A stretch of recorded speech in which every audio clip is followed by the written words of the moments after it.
Bem-vindos a mais uma aula. Aqui é o professor Guilherme, sou professor de Ecologia, e hoje vou falar sobre a cadeia alimentar e teia alimentar, tá? Primeiramente, o que é uma cadeia alimentar?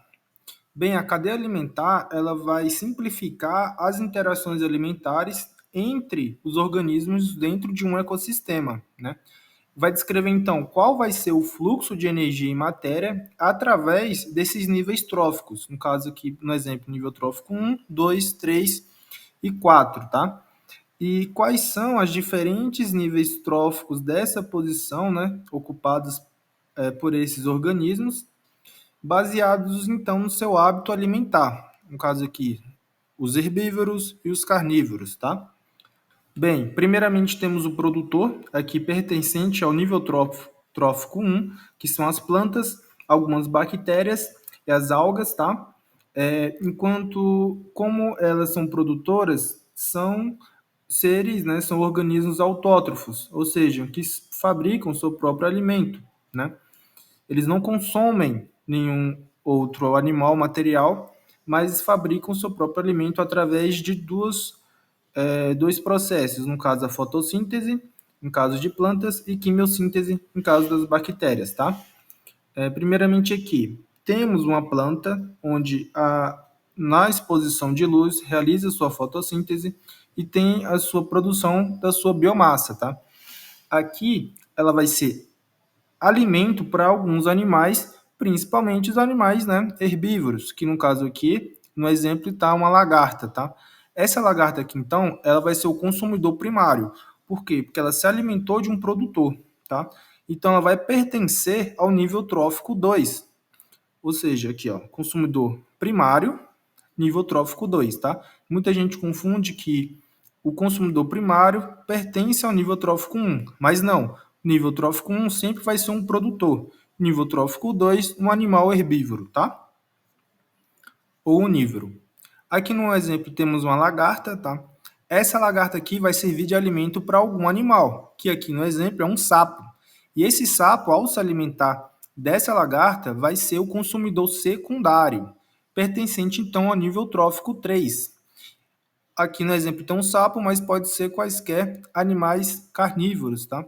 E aqui precisa ser um herbívoro ou onívoro, no caso, para se alimentar do produtor. E no nível trófico 4, temos o consumidor terciário, que aqui no exemplo é uma cobra, uma serpente, que são animais carnívoros também que vão pertencer a esse nível trófico 4 e pertencer ao consumidor terciário, que se alimenta, então, nesse exemplo aqui do sapo.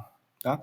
Então, o fluxo de energia e de matéria ele é unidirecional. Ele sai da planta, vai para a lagarta, vai para o sapo e vai para a cobra. Posteriormente, pode ter aqui um gavião que pode predar essa cobra, e no caso vai ser um consumidor quaternário, né? Pertencente então ao nível trófico 5, ok? E aqui embaixo, ó, eu trouxe para vocês aqui os fungos e as bactérias que fazem parte da decomposição, eles vão então reciclar a matéria, tá? Em contrapartida, ao reciclar, esse produtor aqui vai se beneficiar, né? Aqui a gente pode colocar aqui outra setinha, fazendo com que o nutriente seja disposto, né, e absorvido pelo produtor, tá ok? Agora vamos falar sobre a teia alimentar. Que na teia alimentar podemos perceber que existem várias cadeias alimentares, né? Aqui no exemplo de produtores, temos as plantas, as sementes, os frutos e as flores, e cada seta determina então para onde a energia está indo, para onde a matéria está indo, que é o fluxo, né? Então um rato vai se alimentar aqui de alguns produtores e vai servir de alimento para outros, no caso outro animal, né? Que tem que ser o animal carnívoro. No caso aqui o exemplo é um sapo. E esse sapo também vai servir de alimento para outro animal, que no caso o gavião. Aqui, seguindo essa linha, temos uma cadeia alimentar. Porém, a gente sabe, né, que o rato não vai servir de alimento apenas para um predador, mas sim para vários. Aqui no exemplo temos a serpente, que vai se alimentar do rato, que o rato se alimentou de algum produtor, né? E, contrapartida também, a serpente vai servir de alimento, né? Vai servir de presa para algum predador, que no caso o gavião aqui, que está sendo o topo de cadeia. né? Esse gavião, então, seguindo a seta, pode comer o sapo, pode comer serpente e também a andorinha, que já vem aqui outra cadeia aqui seguindo apenas as setas aqui, né? E esse panorama todo aqui seria a teia alimentar, ou seja, as relações que ocorrem dentro de um ecossistema que não necessariamente é uma direção única, né? Ela vai ramificar, porque o rato vai servir de alimento tanto para o gavião quanto para a serpente, o gafanhoto vai servir de alimento para besouro carnívoro, para o escorpião, para a andorinha, tá? E o coelho também vai servir de alimento para onça, para raposa, e assim se forma então a teia. É um entrelaçamento de relações, né, de predação, formando então a teia.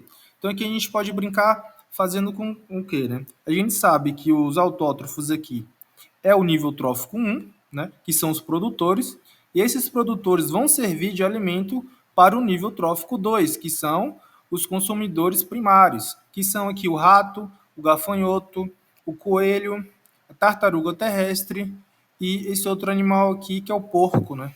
O porco do mato, caititu. Então, aqui, ó, no caso, eles são os consumidores primários, pertencentes ao nível trófico 1. Em contrapartida, o sapo vai se alimentar do rato. Aqui vai ser o predador secundário, gavião terciário. E aqui, o gavião, nessa cadeia aqui, ele é o consumidor o quê? Aqui temos o primário, secundário, terciário. Só que nessa outra cadeia temos o consumidor primário, secundário, terciário, quaternário. Então, dentro de uma teia, um organismo pode pertencer tanto a um quanto a outro tipo de classificação. E aqui temos então a cadeia alimentar, por exemplo, aqui da tartaruga terrestre. Ela vai se alimentar do produtor e vai servir de alimento para a onça. Temos aqui também uma cadeia do coelho, coelho produtor, que vai ser alimento para a raposa.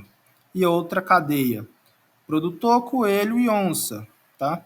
Só que aqui já tem uma teia. Aqui toda é uma teia, né? Só que temos a teia aqui do coelho. Além de servir de alimento para raposa, vai servir também para onça, tá? Não é unidirecional. O que é unidirecional aqui vai ser o quê? Vai ser o fluxo de energia e o fluxo da matéria também, né? Então, pessoal, essa foi a aula de hoje. Qualquer dúvida, mande mensagem no fórum ou no próprio privado aqui do Moodle, tá ok? Até a próxima aula.